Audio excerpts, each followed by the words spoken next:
afternoon. My name is Mio Horie from Gifu University, and I'm happy to be here today. The title of my talk is Gathering from the Mountains, Food Culture of the Lahu Ethnic Minority in Southwestern Yunnan. Today, I would like to talk about the food culture of the Lahu ethnic minority in Yunnan. The Lahu is one of the ethnic minorities in China. As you see on the map on the right side, they live across the national border between China, Myanmar, Thailand, and border.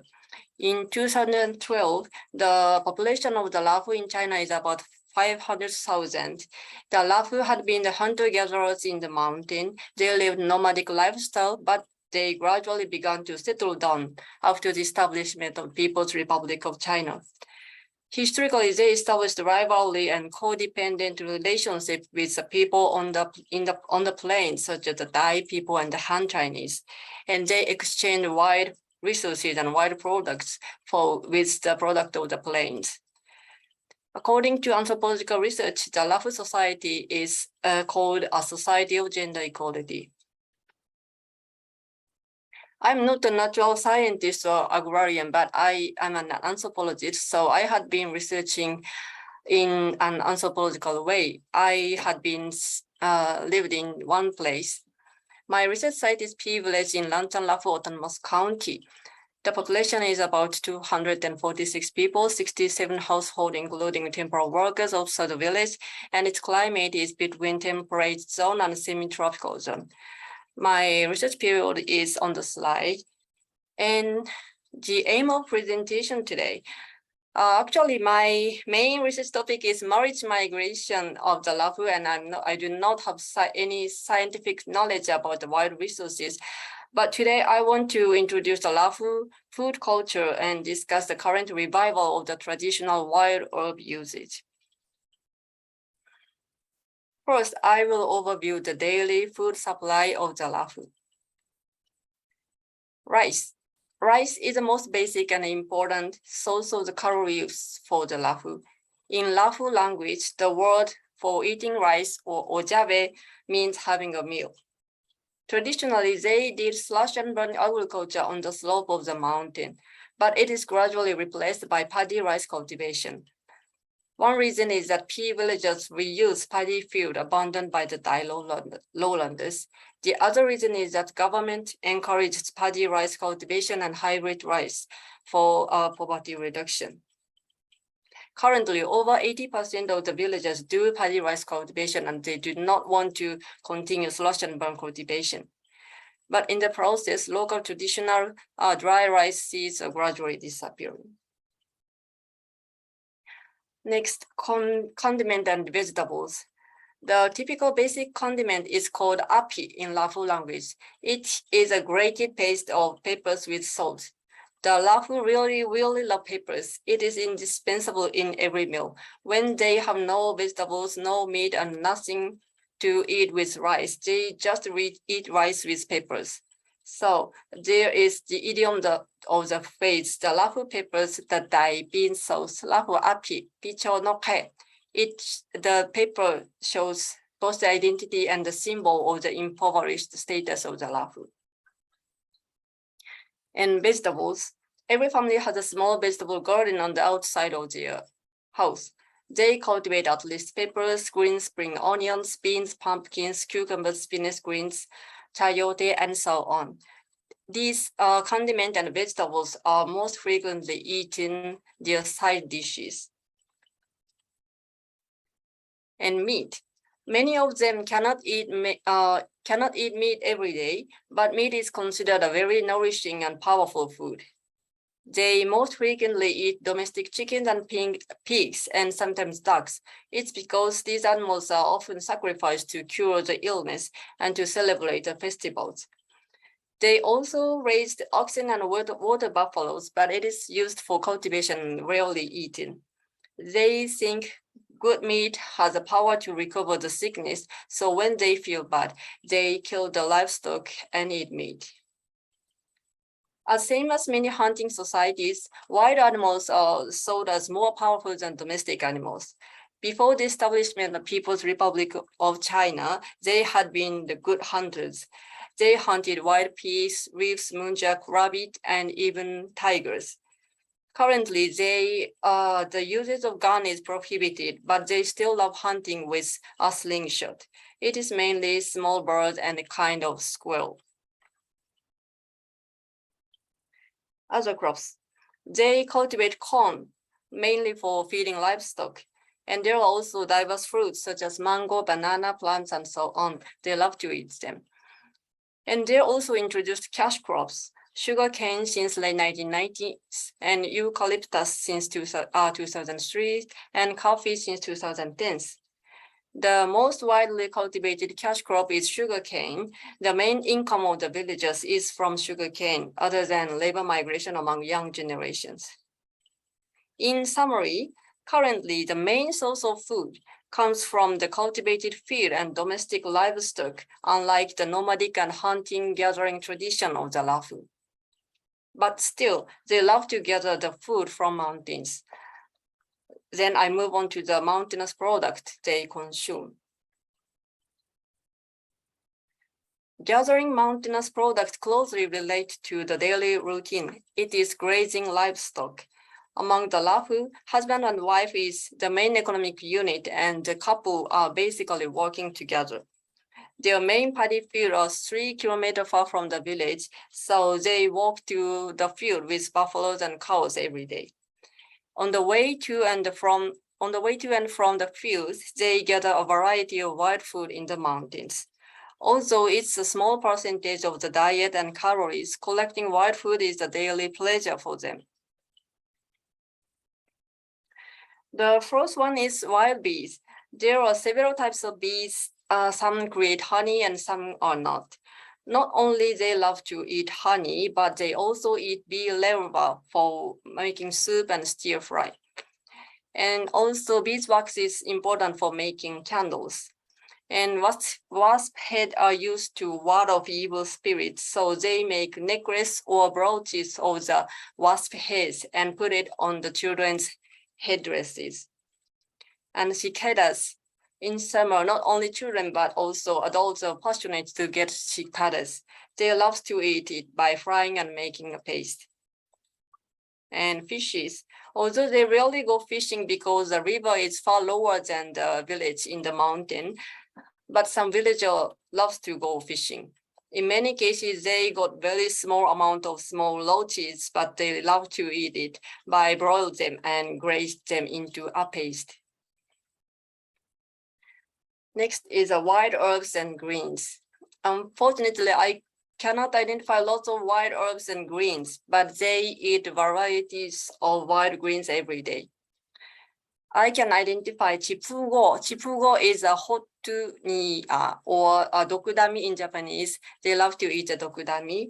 And the other is chibotu. It might be, I don't know what this is, but it might be a young bird of a kind of musa, or hujugo, kajapu, or many kinds of wild herbs and greens they love to eat. And some of the herbal medicines they know very well about the medical herbs. And mushrooms. The season of mushrooms are from July to September. Many of my friends love to gather mushrooms in this season.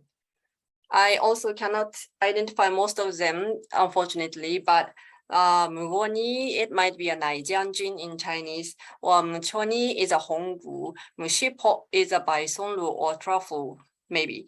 Or Nakoi, this is Muar or Kikurage in Japanese, and Hemulu, Peku, Popwi, Nuhatem, and so on. There are many kinds of mushrooms they love to eat. And the characteristic ways of cooking is scramble various mushrooms together and make soup or stir fry. So they really enjoy each kind's mushroom's original aroma and taste. And regarding mushrooms, I heard an interesting story about the mushroom and eucalyptus. According to my host family, since they started growing eucalyptus, they have come to see so many mushipo under the tree. At that time, they picked them in basket every day and both sold them and ate by themselves. They couldn't even fill in the basket. They do not sure if the fungus has attached to the root of the tree or if the fertilizer they gave the eucalyptus was good. But after several years, almost all mushipo disappeared. It was very strange. It is unfortunate that I cannot identify what actually the mushipo is, but I am happy if some of the specialists who joined today show me the answer to the mystery. Anyway, collecting wild fruit from the mountain is a pleasure for them. It relates to the practice of eating together. In the daily life of Lahu village, when someone passes by the house, the host people every time invite him or her to have a meal together. But it is usually good manners to refuse it. Just say, I'm not hungry or I already ate the dinner. However, wild foods are conspicuously shared. When the passerby refused the invitation, the host strongly emphasized they got wild food today. Then many of them joined the meal. So in this sense, the wild foods create opportunities to eat together, to unite the villages. And another interesting topic concerning wild herbs is the relationship between traditional alcohol and wild herbs. The Lahu is good at making traditional handmade distilled liquor. They make it at least twice a year when preparing for the New Year festival and when they clean the graves of their ancestors. The main raw material is corn or rice, and the seed malt has two types. The one is locally called Chinese malt, which is bought at the market. And the second is Lahu malt, which is made by themselves. In P village, only two old sisters can make the traditional Lahu malt. The younger sister is my host grandma. She said it needs almost 20 kinds of wild herbs. When I asked her about the herbs, she said, I don't want to tell you how to make it. If I told you, you would make money doing business on your own. So this is a secret. This liquor made from the Lahu malt is milder and does not cause headaches. So they said it is a kind of a medicine. Oh, this is a way to make the alcohol, but the time it might be tight, so I skipped this slide. And interestingly, recently, the Lahu malt liquor brought about the revival of traditional rice cultivation. Originally, the Lahu malt liquor made in the village was consumed among their close relatives, but currently it gradually gained popularity around the area. So to produce the malt, the children of the old sisters started to revive the slash and burn cultivation since 2019. They say that the traditional aromatic dry rice is essential for the Lahu malt. However, almost all the traditional rice seeds disappeared already and remained only in one house, which was too poor to buy hybrid seed. So the descendants of the old sisters went to the house and borrowed the seed to cultivate. However, another problem arose along the way. It is difficult to find the herbs. According to my grandma, it relates to the way to graze livestock. In the past, there was plenty of room on the land and livestock could be left in the unused mountains. But as the sugarcane and cornfield expanded, livestock had to be teased and taken along with us. So many herbs we use for making malt are eaten by them. Other mountains are cultivated to grow coffee and eucalyptus, so it is difficult to find the herb. Discussion. Today I talk about the culture of the wild food of the past hunter-gatherers. The wild food among the Lahu is not commercialized at all and is a small percentage of their food consumption, but it creates a big pleasure for them. And the last case shows dilemmas between development and traditional food culture.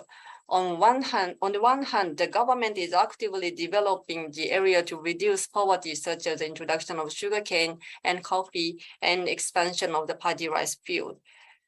Because the Lahu people are really very, very poor, and it has certainly improved their lives. But at the same time, the micro-traditional knowledge based on environmental originality faces a challenge. Especially the situation of local made alcohol is very unstable. Then what can we do to support the local motivation to revive the tradition? It might be good to commercialize the alcohol, but it need to keep the land unused. Then it might prevent the income from sugarcane and eucalyptus. The current interesting recent situation is the introduction of motorcycles and tractors. This situation prevents the livestock to be grazed. The livestock is kept in the house and they cut the grasses and bring the grasses back to home and just feed them. So in this situation, many mountains are not eaten by the livestock. So I hope that this may help to recover the wild herbs. But anyway, it relies on what kind of environment is suitable for the growth of the herb. Currently, they want to keep it secret, so I cannot identify what it is. So in the future research, I would like to discuss them very much and to get trust and cooperation. Thank you very much.